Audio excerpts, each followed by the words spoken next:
भारत में fantasy sports बीते कुछ वर्षों में सिर्फ एक मोबाइल गेम नहीं रहा, बल्कि ये लाखों युवाओं के लिए स्किल, स्ट्रैटेजी और एनालिटिकल थिंकिंग का एक डिजिटल मंच बन चुका है। इस तेजी से बढ़ते इकोसिस्टम का सबसे बड़ा और पहचान बना नाम रहा है ड्रीम इलेवन। लेकिन हाल के समय में ड्रीम इलेवन के पेड कॉन्टेस्ट को लेकर पैदा हुई अनिश्चितता ने एक नई बहस को जन्म दे दिया है। पेड कॉन्टेस्ट के बंद होने के बाद यह मुद्दा अब केवल किसी एक ऐप या प्राइवेट कंपनी तक सीमित नहीं रह गया है। यह सवाल अब उन लाखों यूजर्स का है जो फैंटेसी स्पोर्ट्स को किस्मत का खेल नहीं, बल्कि स्किल और डेटा बेस्ड डिसीजन मेकिंग मानते हैं। स्किल बेस्ड गेम या जुआ, बहस की असली जड़। ड्रीम इलेवन जैसे फैंटेसी प्लेटफॉर्म्स लंबे समय से ये दावा करते आए हैं कि उनका पूरा मॉडल स्किल बेस्ड पार्टिसिपेशन पर आधारित है। किसी भी कॉन्टेस्ट में टीम बनाने के लिए खिलाड़ी को केवल अनुमान नहीं, बल्कि खिलाड़ी की फॉर्म, पिच रिपोर्ट, आंकड़े, हेड टू हेड रिकॉर्ड और मैच परिस्थितियों का विश्लेषण करना होता है। इसी तर्क के आधार पर देश के कई उच्च न्यायालयों ने फैंटेसी स्पोर्ट्स को जुए की श्रेणी से बाहर रखा है।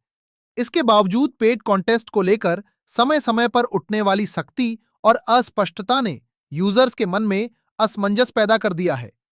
आम खिलाड़ी पर सीधा असर। पेड कॉन्टेस्ट के बंद होने का सबसे बड़ा असर उस आम और मध्यम वर्गीय खिलाड़ी पर पड़ा है जो ₹49, ₹99 या ₹199 जैसे छोटे एंट्री कॉन्टेस्ट के जरिए अपनी क्रिकेट नॉलेज को परखता था। यह कोई जोखिम भरा निवेश या रातों रात अमीर बनने का सपना नहीं था, बल्कि सीमित और नियंत्रित भागीदारी का एक जरिया था। कई यूजर्स का कहना है कि पेड कॉन्टेस्ट उनके लिए सिर्फ पैसा जीतने का माध्यम नहीं, बल्कि मेंटल एंगेजमेंट और कॉम्पिटिटिव लर्निंग का हिस्सा था। जब यह विकल्प बंद हुआ, तो फैंटेसी स्पोर्ट्स का पूरा अनुभव अधूरा महसूस होने लीड्स। पूरा डिजिटल इकोसिस्टम दबाव में। यह मुद्दा केवल खिलाड़ियों तक सीमित नहीं है। फैंटेसी स्पोर्ट्स से जुड़े content creators, YouTubers, match analysts और छोटे डिजिटल क्रिएटर्स भी इससे सीधे प्रभावित हुए हैं।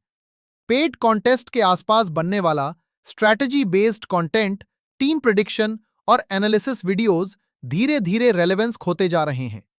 एक पूरा डिजिटल इकोसिस्टम जो स्किल बेस्ड गेमिंग पर टिका था, अब अनिश्चितता के दौर से गुजर रहा है।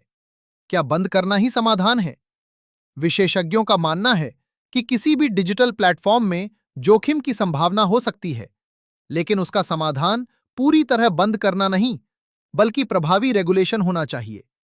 As verification, spending limits, responsible gaming tools और यूजर अवेयरनेस जैसे उपाय पहले से मौजूद हैं। पेड कॉन्टेस्ट को पूरी तरह रोक देना उन यूजर्स को भी नुकसान पहुंचाता है जो नियमों के भीतर रहकर जिम्मेदारी से खेलना चाहते हैं।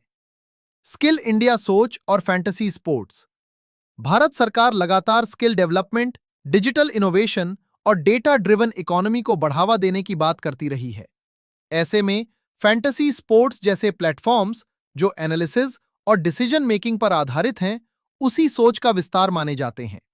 यह सवाल भी उठता है कि जब स्टॉक मार्केट, कमोडिटीज और अन्य risk based digital platforms regulation के साथ चलते हैं, तो फैंटेसी स्पोर्ट्स के साथ अलग दृष्टिकोण क्यों अपनाया जा रहा है? यूजर्स की साफ मांग। फैंटेसी स्पोर्ट्स यूजर्स की मांग स्पष्ट है। पेड कॉन्टेस्ट को बिना नियम के नहीं, बल्कि सख्त और पारदर्शी नियमों के साथ दोबारा शुरू किया जाए। उनका मानना है कि जिम्मेदारी के साथ दी गई आजादी ही किसी मैच्योर डिजिटल इकोसिस्टम की पहचान होती है। आगे का रास्ता क्या? ड्रीम इलेवन पेड कॉन्टेस्ट को लेकर यह बहस आने वाले समय में और तेज हो सकती है। यह फैसला केवल एक प्लेटफॉर्म के भविष्य से जुड़ा नहीं है, बल्कि भारत में स्किल बेस्ड गेमिंग इंडस्ट्री की दिशा तय करेगा। अब देखना यह है कि नीति निर्माता इस मुद्दे को कैसे देखते हैं, एक खतरे के रूप में या एक अवसर के रूप में। दोस्तों, आपको क्या लगता है, ड्रीम इलेवन पेड कॉन्टेस्ट चालू होना चाहिए या नहीं?